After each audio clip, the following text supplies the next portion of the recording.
And this trip was like amazing, getting to people's houses, asking them these stories, and understanding how photography was this keychain to open a whole different world that I didn't have access to. And during this trip, I was really comfortable in the act of photographing, and it was something that was natural for me. It wasn't an effort as it was in the music. So for me to sing in the stage, I used to do a lot of rehearsals. I got on stage, I was a little nervous. People was like, okay, good work, but it was not something that I was like, oh, move in the audiences and see people cry when I opened my mouth. So it was kind of frustrating. When I came back with those images, I showed a few people and everybody was like goosebumps. Everybody was really impressed with the work, and I said, I think I got something here. And then by this time, I shifted completely my work from music to photography, and my studio was completely remodeling. And I started photographing everybody from the music industry because it was my first contact with artists. And I started doing all types of work with commercial photography. And in 2008, one friend of mine asked me if I could do a picture of him with paint on the body. And I thought the idea was really cool and everything. And I asked him, what type of paint do you think we can paint your body with? And he said that gouache was a water-based paint and I could use gouache. Was no harm on it because kids eat gouache and don't die. And I said, okay, I think we can use that. And in 2008, it was almost a miracle by the time it happened because like when we first showed the paint in his face was the blue and orange image that you guys saw at the studio last time we were there. And with the bucket. Yeah, with the bucket on the face. So and the it was orange- everything at the same time. Like the first time I drew it, it's like poof, the perfect image. And like 15 years later, the same image became the cover of my book. So it was really like a lightning striking at that moment. So let's talk about that image because I think that image, the guy is blue Yeah. and the orange is on its way to him, and it feels did this happen or this was Happened. so that was the moment. That was the moment. Striking of the light. Because today I think we spoke about AI a little bit, and we'll speak about this later. But the idea that what we see, we don't fully trust what we see because we don't know. I think that today that image would be like we would dismiss it because. But there was a lot of movement, right? Yeah, it was in 2008, and it was an age that we used to consume the tenants through the blogs. You remember that, right? We had a few blogs that you... No Instagram. Yeah, blogs would post a content, a tenants, an artwork, and all the other blogs would repost the same content. So I got posted in the blog that's still very famous. It's called fubis.net. And this blog is French and American. And after that, and the next day, I was like all over the internet, and people calling me from Russia to do a cover, and from Singapore to do a campaign for a TV, and it was like a day to night kind of success. And the studio was only with 6 months, so everything that is struggle to the music happened like this in the photography. So now instead of having the person and the human body as an object, the human body became the sport, right? So you would paint bodies, and this happened to us in some of the series. I stayed completely addicted to the idea of throwing paint to the body and how the colors move us and how do we feel liquid feelings through sorrows, pain, blood. And I started to develop a big research around the idea of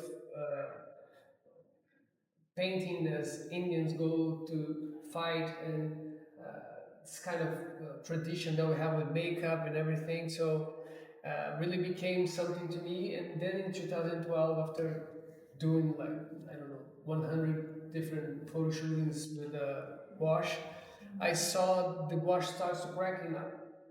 And from that cracked face became naive from 2012. And that is the point that I did my first exhibition, and everything changed in a way. So I didn't have a big success with the sexual color in the media, and everybody was like in the magazines and everything. And then in 2012, when I decided to open a solo show, everybody was already really hooked with the work. So it sold a lot, it was a big success. Sexual colors. No, I just showed Naive. Yeah. Naive is when he used the whitewash as a base to display other more important shapes like still life, like Arquimboldo. Yeah, nature, mainly nature. Yeah. Yeah, and then the white base was the base, but there could be an octopus or a plant or whatever, right? So in that moment, the work really became more conceptual because I started to think, how could I give this simple image much more depth through a strong statement as an artist? And there is the moment that the work really shifted to combine a name, a strong name, with a really strong text and a group of images. So it was a really process of curating myself in a way that I would be really gentle to the audience, giving them an easy way to comprehend the idea behind the work, and at the same time looking at the image and definitely understand the whole concept by itself. And how did you get to the scale of it? Because I see that it's more than life size, right? They're bigger than us. Yeah, the idea is from each work I have a group of rules. So the size of the print, the size of the canvas, and how it's going to work on the walls. And for me, that's what makes the signature more recognizable. So you see it in this size, and you know that's the work. And it became really strong in 2012, and I still carry the same process of every series has its own rules, and I always obey them so people can really understand that this is like a and they are editions of what they are edition of 5. And at the same time that process of pricing it really clear to the market made the work successful commercially, because people understood how it valued through time. So every image had 5 copies, and from the first copy to the last, the prices rise. And the moment that you buy the last copy, you understand that this image is really rare, nobody has it anymore, and that's when the prices gets it at its higher point. So after I sold the 5 to the 5th copy, all the copies get the same price. So this is a knowledge that the financial market and mainly the audience that bought my work really felt like it was a transparent way of showing how the art market sees itself as value through time. Nice. And then after, so we are talking about Naive, where you had the head, right? So this first series, it was the head of the person, but then you expanded to the entire body and the gestures. I would like you to talk about Santash, and also the gesture and all this, but also how do you engage people? Because I saw when you do the videos, you refer to them as models. How are those people engaged in the process? By that time, it was 2014. I was already for 5 years putting my models through this experience, right? So some people call it torture, but it's not. It's really an artistic experience. And through time, I was like, how did you feel during the process? Do you feel anything that bother you, or the paint on your body and the music? Because everything is really set to create an ambience in the studio. And through that time, the experience was really, really engaging. Everybody was really in love to participate. I said, whenever you need a model, please call me. I would love to go under the paint. I would love to become a painting. I would love to have my face in a museum sometime. People really got involved with that. So by the time of 2012 that I was doing 2014, I was doing Santash. it was a different thing. It was like, I'm gonna talk about the imperfections of the body, so I need you to stand still in a straight pose, naked, front-wise, sidewise, and then in a jump. And it was really delicate because I was photographing men's and women's and every different type of bodies. And I did a few models that were albinos out actually, because I was talking about the passage of time, and they were completely colorless, right? And they looked like they were just born in a different way, and then they had this futuristic vibe to the bodies, and the work really connected with them, and I really got into the albino community and asked them to become my models, and they loved to participate, and they loved the images that came out from the series. And the show also had this other layer, right? So sans tache in French means spotless, and I decided to understand how we could make the paper old. So the body was perfect in the image, and the paper was completely destroyed. And one of these conversations, oh, I'm trying to research about how to make paper old. People talk to me about the cricketing. That's called grilagem in Portuguese. That's a technique from the 1800s that people used to destroy documents to take wood from the land that they didn't own. So they would say they would put this document inside of a drawer with the crickets and live there for like 5 days, and they took this paper off and it's completely destroyed and say, oh, this land is from my family from, I don't know, 50 years ago, so I'm gonna take all this wood out. So this technique is called grilagem, and it's really famous in Brazil. It still happens in the Amazon. And I started to do that with my images. I printed that in the size of a body, 180 by the large, and put it inside of a drawer with 1,000 crickets for 15 days. And in that So moment, that's another rule for the work. So the first rule was that the photograph had to be the front, the side, and the jump. That first set to produce. Then the second rule was life size, a meter and 80 centimeters of the paper, so you have the same size, because we relate to that, right? Like this box, for example, we feel we can go in there because it's this scale. If it was smaller, we couldn't. Then the next set was grilagem, so the crickets would make the paper to be old. Yeah, they stayed there for like 15 days. 15 days. And it was really different because it was I did like a boxing with a glass on top of it, so I could really observe them from a really close distance.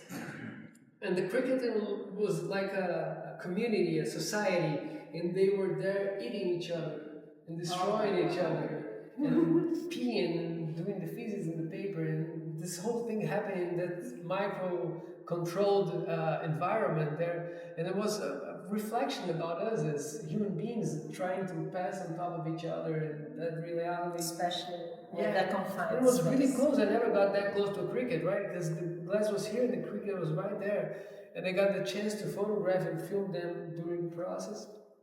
And the craziest thing, when it was over, we would drop all the crickets in the garden of the studio.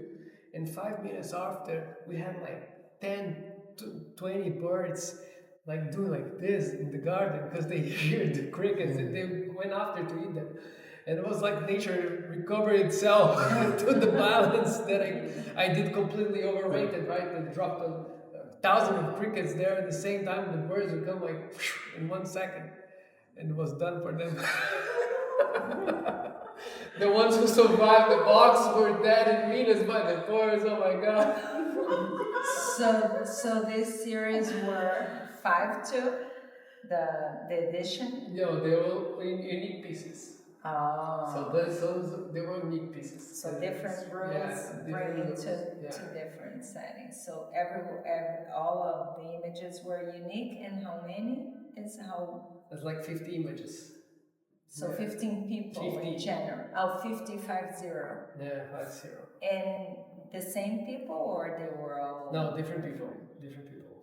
Of all shapes and forms. Yeah, it was a cool experience. Yes, because it was something that became it was natural for me because I was already painting them naked in the studio, and then photographing them with the head with the gouache, and then after that we did this whole body nudity, and then from this work in 2016 I started to do the lines The series. connectivity. I am online. I am online. Yeah. So I am online was in response. So there is in all this series, there is a lot of your conversation with what's happening in the world, issues around you. So connectivity was still bothers us. Yeah. Yes, still plays. But in 2006 was like this 2006. first glance of the drug.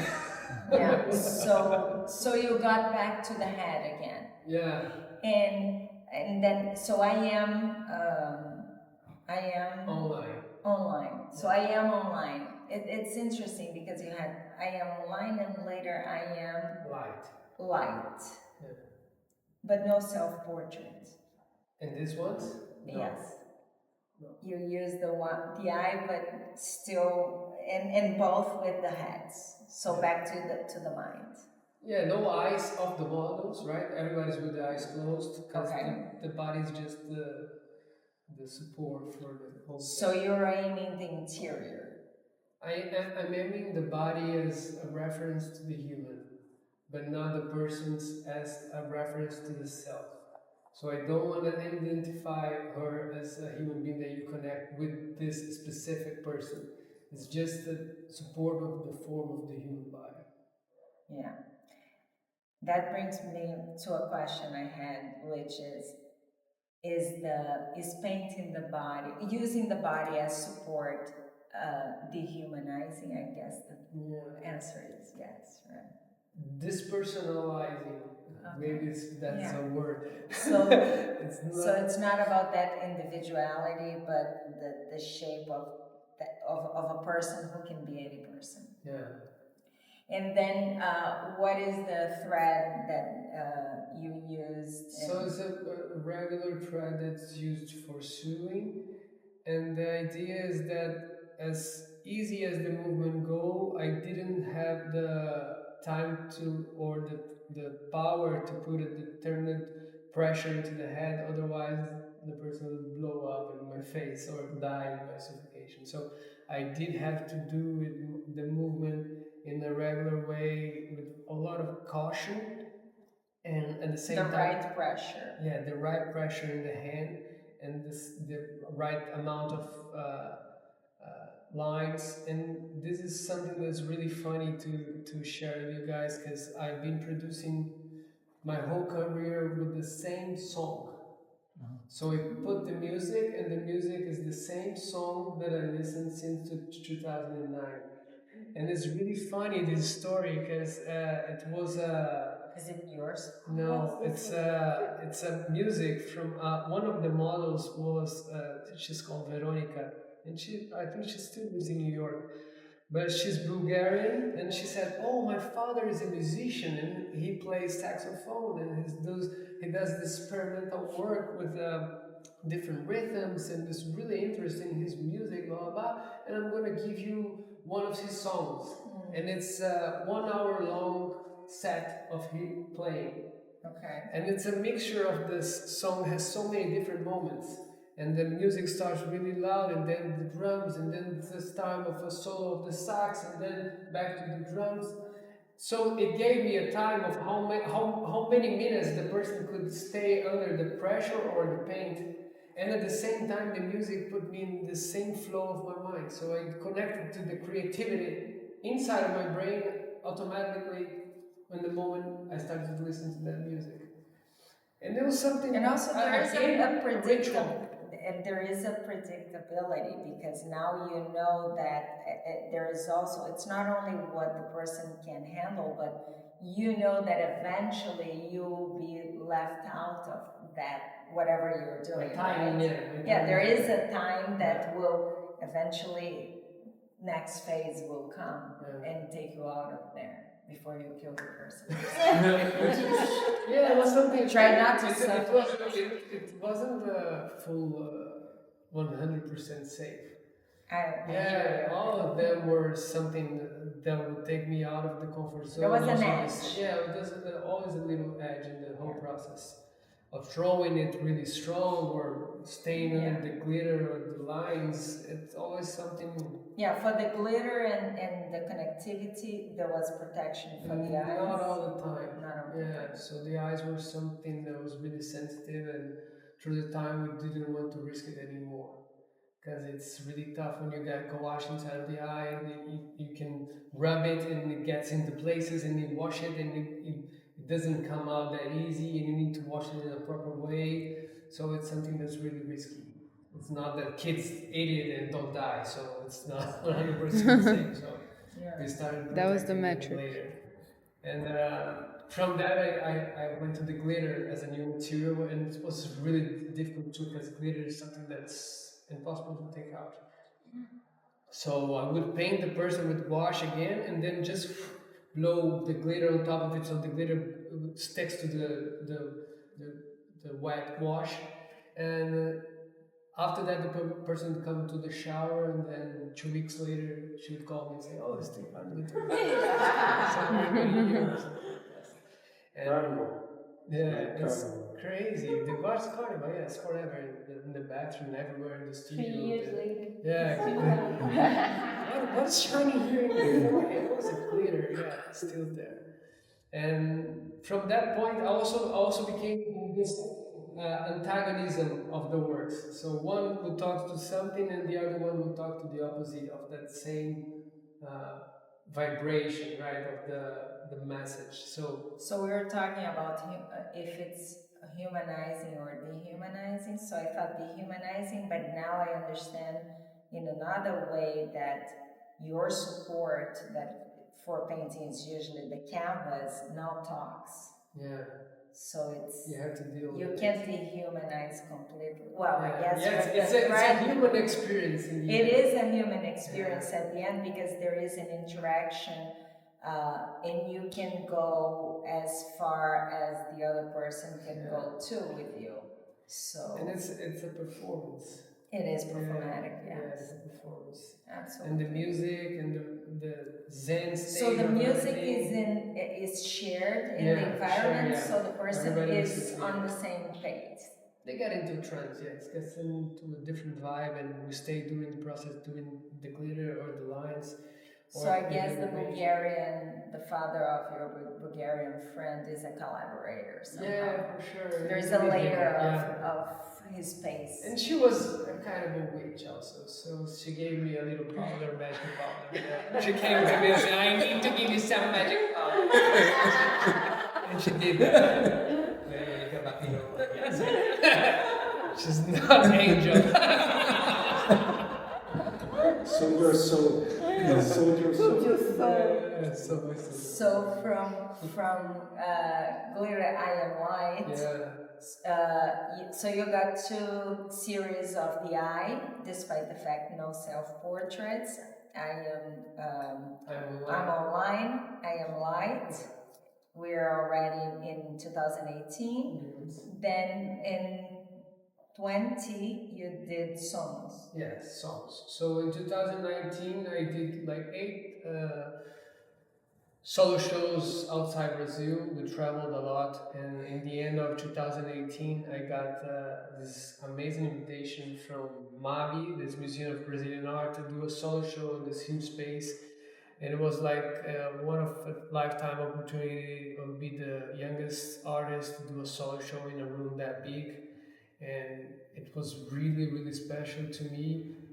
And I put all my effort to put the biggest show possible, and we built like 6 different rooms. We cut each one of the series with a little immersive, and projectors and videos and 300 printed images, and some of them floating in the sky. People would walk into it, and when it opened, it was like a dream. Everybody was like, "Oh my God, I finally got everything that you want to say. I came from this to this and that," and all the mind and the rational part of the narrative of the work was really explicit there, and everybody really got connected with the messages. And thank God I got this moment. And 1 week later, it came pandemics, and it was lockdown. So it was a default of the moment of everything said. I'm going to do this next step of my career, and everyone of all of us, right, got this break and Yeah. this separation and this moment of staying isolated at your own place by yourself. And the reflection that came really strong to my mind is an exhibition without an audience is nothing. So I had this amazing space mounted there, everything perfect, and nobody to see it. And it was such a shame to have that lost that moment, right? And that was the moment that Somos came to me easily, because the word in Portuguese means we are, Somos, and the word is a palindrome. In Portuguese, you can read it both ways, and it's a só that is alone meets the só in the other side. That's also the lone, and the M that separate both of the sides represents several of the biggest symbols of the pandemics. So the mother, the fear in Portuguese medo, the hands in Portuguese is mãos, and the place that we are all going to meet in the end, that's the death in Portuguese is morte. So it was a very, very difficult work to do by myself with people that were living together in small groups, and I would reproduce them in the biggest scale of an ecosystem of humans, and then print this image, and after that just spreading more of this piece of wash, this really depth black on top of the image, so you wanted to touch with your hands, and also provoking the audience to this moment that we couldn't touch anything and we were afraid of touching anything with our hands, and all these people like really glued together. And it was something that by the time was like putting a knife into your belt, like you're gonna glow your face to someone during pandemic. So it was like you remember that feeling, right? It was crazy, right? It was like everybody like cleaning the groceries and everything, and it was really, really, really different.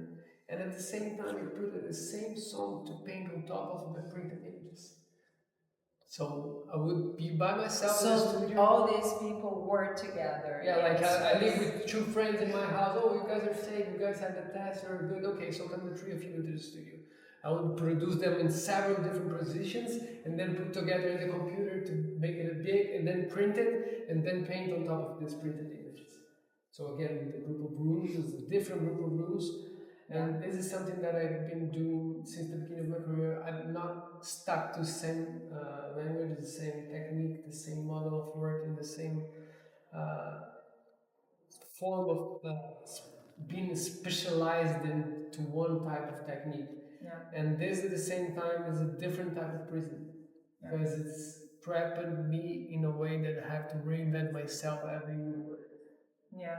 And this is the challenge. And then 21, you had Miami, right? Yeah, and I went to ICA, yeah. It was really cool. In the open, everybody was using masks. But what you showed there in terms of the series in Miami was what works did you? I brought the same exhibition from Fábio to there. So the difference was when the exhibition reopened in Brazil in the end of November, I already put inside of the exhibition the new series. I had a cinema in one of the rooms, and I took the cinema off, and I put the series inside of it. So everybody would get into the show, walk through everything, and say, right now I converted this moment that we are living as a society into this exhibition. Everybody was really blown away. Because I was like, fuck, it's really represents what we're living. Death, it was dark, it was fear, and it was trapped. And in the look and feel, in the expography. yeah. And then from there, let's go to Maze. Yes. How about that? Let's talk about Maze, which is this work. I would like to start with the process and the rules, of course. What we are looking for as a support is fire hose, get a ginseng, and and an image that you print on it. So I would like to know the rules. I would like to know it's obviously it touches on memory, but whose memories are these, and how you set up the rules for maze. So Maze was a moment that I was really reconnecting to the story of my own family. So we were coming out of a big movement as a family because we were selling the company from my family that was 90 years in the history of my family and carries my last name in Brazil, and was a big process for us of detaching from this history. At the same time, we really reinvestigated everything that brought us to that moment of breaking the history and lead it to the past.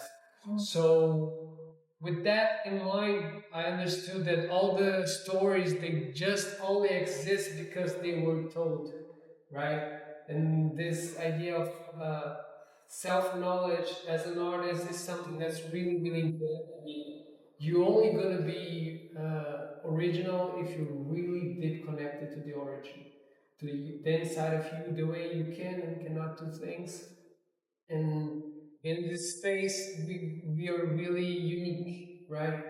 And to be self-aware of ourselves, it really depends of how many of those histories we know and we tell ourselves to reinforce the person who we are right now. So sometimes we say, oh, my great grandfather used to be like this, so that's why I'm like that, and my father always do these types of jokes and I'm still doing that. And I understand that genetics is really something that we pass as a really important jewel generation through generation, and we carry it. And at the same time, when we raise our kids, we don't control it. We pass through the fears and the wonders and the way to move and the way to be in the world in the end. So I decided to explore a new sport that would connect to this space of where the veins runs the blood and the roses runs the water. And I decided to go through the images from my family, my ancestors, but at the same time through other people's stories and families. And I would distort this image with the glass on top of it, so this memory is also blurred as it is in our minds. And I would print in these images in two different aspects. So everything, all the roses vertically and all the roses horizontally, and then I would braid it to make with the same cadence that is life. There's no control, there's no authority, and you can sometimes turn the left and meet a new love for life, and this person is gonna bring children to the world with you, and the next generation still runs. And the idea that we're carrying only one generation is really naive, right? Because we have a huge tree of ancestors behind us. So this work really wants to translate uh, this labyrinth that we live in when we try to dig into those stories. They're not really true. They're just a part of the fact, right? We cannot translate the reality of a great grandfather by an image, right? He was a really complex person, and you tell him his story by 4 or 5 sentences that you heard from your mother or grandmother. So this character builds inside of your head and gives you the reference so you can be who you are based on the idea of this things that's been passed through generation to generation. So there is a set of imprecisions here. Yeah. It's not perfect nor clear. It's not it gives clear you memory. Room for that. And how many in the maze? It's 20 words. Yeah, that's number 20. If anyone asks. We have another one too. So with that, I think I would like to open to the audience to hear your questions, observations, so we can talk about this a little bit, and then we will talk about what comes after, like the Institute. If you have any questions about the series or Gabriel's works. I Or we can can. kind of curious to know how it comes the idea of what kind of, because I was not expecting this, because when I think about Gabriel, I think the most famous. So I think colorful. I think faces, and I thought that he's doing this, you know. So uh, how do you think about what exactly I got? Why you're gonna use this material? I know, I understand how you put the idea of putting the family, how it came, but how you bring the idea of the texture, the colors, how it comes in your brand. Is I the don't magic know. power and I don't know. and It's, the it's something user? really hard to explain because But you see something in the street yeah, and say, just oh, like maybe I can that. use Yeah, this. yeah, it's like this. It's completely investigative work, looking around the world, and it gives you clues every day, everywhere. So But I like to know when you mention about vessels and water being inside the hose, because if you look back, there is a lot of liquid, weird liquid in what Gabriel Somehow, was yeah. doing before. Yes. So blood in the veins, water, liquid. So I think that ties Native back language. to that, and then also the memory. I don't know that we have memories in black and white, but maybe older Yeah. photography yeah. happened in black and white, so it gives more And the texture from naive also like these little cracks. Mm. And the idea of an old paper that you see in those old images, they also really pointed like this. Yeah. But it's really crazy because for me, I always talk about this when people ask about, oh, how it is to be a successful artist or something like this. For me, these moments are the moments of the true success. Like when the whole idea gets together and collides and say, boom, that's it. A new work is born. This is a success moment. So the rest is just work. Like when you feel it, like, yes, I got this, right? And the message is really connected to the line of the thinking of everything else, and it's really connected to me, to my moment, and the technique is new And the different. context. Yeah, and the context of that the we're work. living. So many dots in my mind. I'm Virgo, really organized type of person in this process of producing. That's why I have so many rules. And when I get to that point of organizing everything at the same time, aligned, right? All the stars are aligned. Boom! We got a big bang here, and this is like a eureka moment for me. Like, oh, I got the idea, right?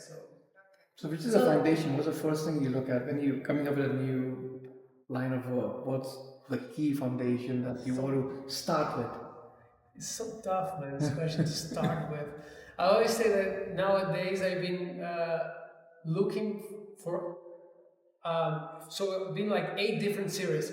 I always do them each 2 years to each other. Like so, mostly been like 1 year, 8 months looking, and 4 months producing.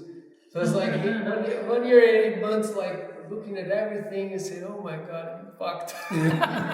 What I'm gonna do next?" Right? So this is like real deep, like put your whole feet like into the knees in the mud and say, man, I'm not going to be able to do it again, and I'm a fraud. Nobody's going to buy my work no more. I'm going to have to My do best something works else. are behind Yeah, me. yeah. I love those moments that you lived like years ago. Oh my God, Gabriel. And those kind of things, right? Those type of feelings, they really come to mind in those moments. And the main thing is always be in love with the work that you're doing right now, right? And it needs to be connected with the message of the feeling of this zeitgeist of the world, right? Yeah. So let's talk about the future. What is coming? The institutes that you established in August. Yeah, Last in August, August. And how do you see what's coming in terms of the gallery and your association with other artists? What is coming for Gabriel? Yeah, it's a very interesting moment right now. So we're putting all the effort back into the internationalization of the work, being a part of all the art fairs outside, doing exhibitions as these ones, as a group exhibition, connecting with new curators. We went from Venice to here, doing all this road show with the Brazilian week, and from here we're going to Switzerland for Basel, Photo Basel in Basel, and then Paris Photo, and then Miami in the end of the year. So putting back the shoes and hitting the road again is something that's been really challenging in this moment. And at the same time, I'm trying to put together the institute and trying to raise as many good souls that are in the same idea of helping artists become independent and self-reliable and understanding and knowing more about the market in a way to position themselves and sell their art and to be sustainable as a creative human being in this really specific market that doesn't want us to sell a lot and doesn't want us to make money. And it's tough, right? It's tough because the artist is we can really connect to the world easily right now with the social media and everything and the art fairs and the communities. And at the same time, being a gallerist, I understand how hard it is to be a gallery and to also do this role of representing and carrying the work of other artists. And doing art fairs are really expensive. So the whole art market is in collapse because of those rules that we created or someone else has created a long time ago. And we're really in the moment of reinventing ourselves and looking for the future with the new possibilities. And this is for me the most inspiring moment right now. Trying to bring together people that really want to rethink the form that we're doing art and selling art and putting together projects and connecting to big companies, so raise good sponsorship for doing big shows and all those things set in a way that's really transparent to the market so they can invest on it without being afraid of, oh my god, where am I putting my money on it? I prefer to buy land, I prefer to buy a sofa to my house but not a painting, or I'm going to do all this furniture inside of my kitchen but I'm not going to hang expensive art on my wall. So how can we break this feeling and at the same time support young artists? And how you can associate with brands also, because you're talking about companies and etc. But what are there strings attached? What are those and etc. That I think it's about producing relevant stories with the work and at the same time bringing value to the community of collectors that buy your art.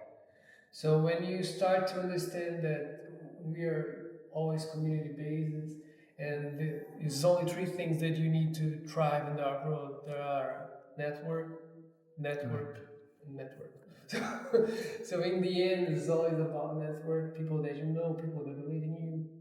And for someone that comes from not the centers of not from wealth, it's something that's really harder to do. But at the same time, if you bring up strong messages and something that really touches people and moves this moment of the zeitgeist that's really connected to something that people look at it and say, oh my god, how did I didn't think about this first, right? And this is something that really calls the attention of the media and at the same time the brands. So you need to be aware of how to connect this energy through money and through possibilities, and don't be afraid of it. Don't be like in our minds, oh my god, I cannot connect with brands because I'm a purist, right? Yeah, I'm But so you, sorry. but you do something more like commercial of the brands, like collabs and stuff like this? I'm usually hired to do my art and put my name on things with no interference. And this is something that we need to build on. It takes time and also a good team to protect you in a vibe of please don't interfere the artist on stage. They need to say that at least 20 times before it really happens. Give him the inspiration moment, please. The work is gonna come, don't worry. Oh my god, but we got a budget, we got a time, we got everything. He said, don't worry, the art's coming. So that's a rule right there. Any questions? Yes, I have a question. What is the interference of your mother in your career? Of my mother in the career, yeah. So my latest work is an exhibition that I produced with my mother. My mother used to be a painter from 92 to 2002, and she stopped painting because we lost our father, her husband, in 2003, completely abrupt, and she had to raise one 18 and one 16-year-old kid, and she did really well in this job of raising me and my brother. We did completely different ways. He went to the company and I went to the art, and we went really well in our work. And out of nothing, she came to me and said, "Oh, I want to do an exhibition." And I said, "Okay, Mom, we want to play the game. Let's get into the mud together." And we start to do an exhibition together. That's named Mother Code, and it's the idea that after Maze, it has the same mindset that Mother projects a code inside of the son by raising him the way she does, and at the same time this is a way of being in the world, right? So this is a message that's underneath all the layers of your capability of understanding yourself and your surroundings, and it's provided by this mother code. So we started producing the work together, and I understood the probability of this finitude of the days. So we started by drawing and counting the days with the tally marks, just as you do in the jail. And we started to talk, and during this process was really, really interesting because we developed so many ideas, and it became really clear that all the work that I've been doing for this 20 years were something that was provided by the knowledge that she gave me and the way of being in the world. It was really beautiful to see her getting back into the work, and you girls had the opportunity to be in the exhibition, saw her audacity of showing herself, and to that point, and the courage that she had with 66-year-old years old to be back at the art fair, Expiaci, and talking to people, collectors, selling her art. And I was in love by her. We were in love by her. She's amazing. And your daughters influence about your career. One a piece of art here. Oh, thank you. Because he's so artist, he make a piece of Oh, art. thank you. that's true. That's true. Yeah, the same way that we have voices in our heads, the kids also have a very important role in our lives as those judges' voices, right? I can tell I have a lot of opinions and they're very strong. In other words. Yeah. And it happens from up and from down, and we have to manage it, and it's different. But everything really happened in my career after Laura was born. So in 2008, she was born, and I had this feeling, I need to make everything happen right now because I have a daughter to raise. Yeah. And she gave me the commitment to the work, right? So it made the complete difference for me. Maybe the magic came from the music.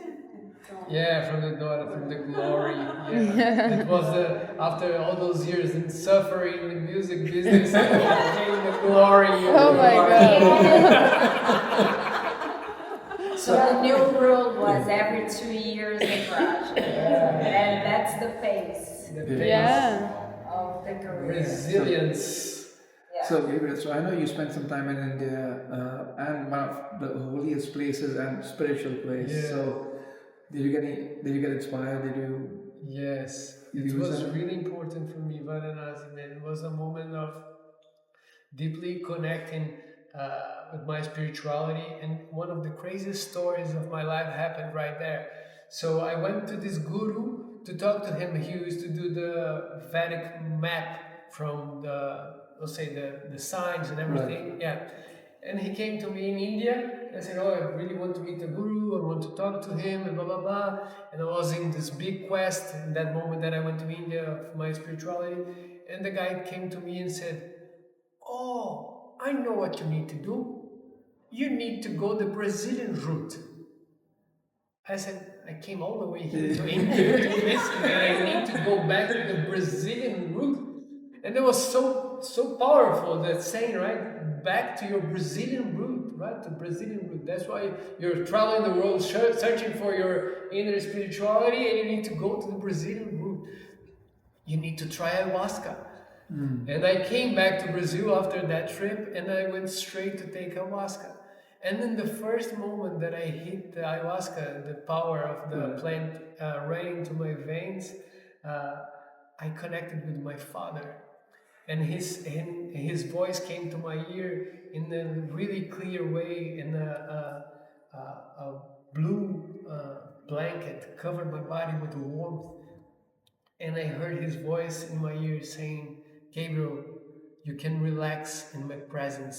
You don't need to prove anything anymore to anyone." And it was so powerful, that moment, as a person. That was like being in my whole career trying to prove to my dad I would be able to be succeed as an artist, and have that moment of, "Oh, I'm gonna make it happen, Dad. Don't worry. I'm not gonna follow the traditional way, but I'm gonna make my work anyway." And he died in the moment that I was beginning in the art world, and that was really powerful. So India was really important in that journey, man. Wow, they sent you back. Yeah, they sent me back. Yeah, I went all the way there. I said, "Go back straight to the Brazilian." But that's very generous, right? Yeah. Because instead of saying, "Here I got the is," answer. Yeah. yeah, I got the answer for you, it's like, nope, Yeah. you just And go at the same back. time, I went here. I went to this route. Yeah. The root of the story of my own family, the root of where I came from, the root of all this genealogy. So Maze Came was after that. after Oh, wow. ayahuasca. So After that, yeah. this is, Wow. I guess, the answer of your question. How he got here, it was through ayahuasca that was the point where something divided and Yeah, completely a new static. Yeah. new aesthetic. Because I think I agree with you. The aesthetic before was very futuristic, if you want, and more they changed like it. postmodern, Yeah. and in a way, Because it's like rupture. yeah, and then all of a sudden you And lose the colors, you I- get memory, you look back and not to the front, but it's like a rescue, like rescuing yourself. But if you see it with maize, they are the opposites, right? Because maize is mainly black with the human form in white, and maize is mainly white with the human form in black. And this is the antagonism that I was talking about, the animal line and light thing, that it always goes in Between cycles. somos and Yeah, somos in this, yeah. So somos is all black with Somos, white. yeah, but it was about that, right? Yeah. So this is the reborn. Yeah. So Yeah, it's kind of reborn also. it's a reborn. Yeah. So ayahuasca could. Talking about the real dead ones, right? Yeah, exactly. Yeah, but I think since the work with your mother, you start to show the family, and you start to be bigger, right? Yeah, it very came to well my mother connected also, with yeah. her. To my mother. Yeah, And after Maze, I started to write the book. Oh. So when I heard the stories and I digged into my family stories, I said, man, they only existed because they were told. And I need to tell it because art and life are deeply connected.